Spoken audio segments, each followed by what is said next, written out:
김희수 변호사, 송두환 변호사 등의 모습도 보이는데요. 헌법재판소 앞에 내란 국조 특위에서 속속들이 증언들이 나오고 있습니다.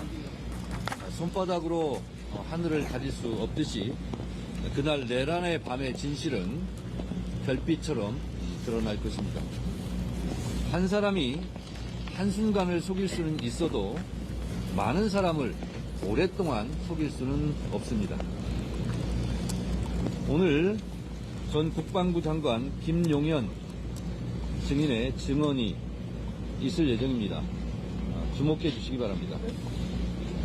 거짓은 거짓대로, 진실은 진실대로 모두 드러날 것입니다. 위헌 위법적인 비상계엄이 제1차 내란이라면 서부지법 법원 폭동 사건은 제2의 내란 사태라 아니할 수 없습니다. 내란은 내란을 낳고 폭동은 폭동을 낳습니다. 하루빨리 내란 사태를 진압해야 되는 이유입니다. 평화적 계엄이란 말은 있을 수 없습니다. 뜨거운 아이스크림이라는 양립할 수 없는 형용 모순입니다. 아무 말 대잔치입니다. 진실의 힘은 큽니다. 거짓은 진실을 이길 수 없습니다. 헌법재판소에서 윤석열의 신속한 파면을 통해 진실의 힘을 보여드리겠습니다. 윤 대통령 측에서 주장하는 부정선거 의혹에 대해서 어떻게 좀 생각할 수 있습니까?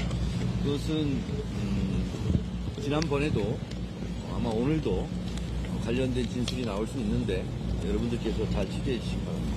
최근 민주당 지지율이 좀 떨어지고 있다 이런 얘기 나오는데 그건 오늘 제가 드릴 말씀은 아닌 것 같습니다. 오늘 이재명 대표께서 다 말씀하셨기 때문에 그걸로 가능하겠습니다. 내란 동조 세력들에 대해서 이번 강화해야 할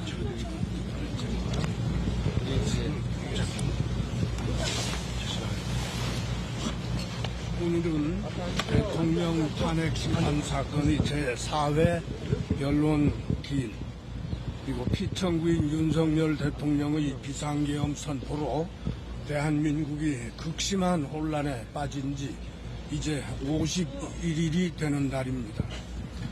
오늘부터는 증인에 대한 증거조사가 시작됩니다. 비상계엄 선포 전후에 벌어졌던 일들, 그리고 관련자들이 국회에 출석해서 진술한 것을 우리 온 국민이 TV 중계와 언론 보도를 통해서 생생히 지켜보았기 때문에 증인의 증언을 통해서 새로 확인해야 될 사항은 그리 많지 않을 것이라고 생각합니다.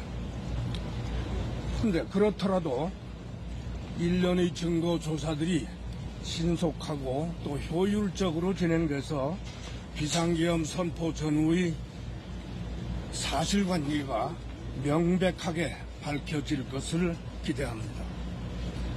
지난 1월 21일 제3회 변론기일에서는 피청구인 본인, 즉 윤 대통령이 직접 출석 발언을 하였는데 객관적인 증거 그리고 정황에 전혀 맞지 않는 억지 부인 그리고 변명, 책임 전가로 시종을 해서 국민의 공분을 더욱 키웠다고 생각합니다.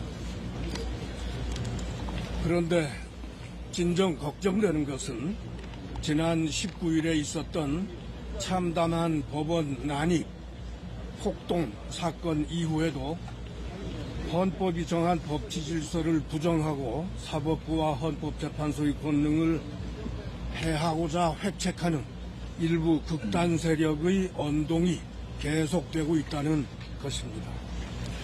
이들은 시대착오적 비상계엄 선포를 옹호하고 그에 대한 헌법적 대응으로서의 수사나 재판, 탄핵 심판 등 사법적 절차를 오히려 불법 무효라고 주장하면서 헌법기관에 대한 공격을 버젓이 부추기고 있습니다.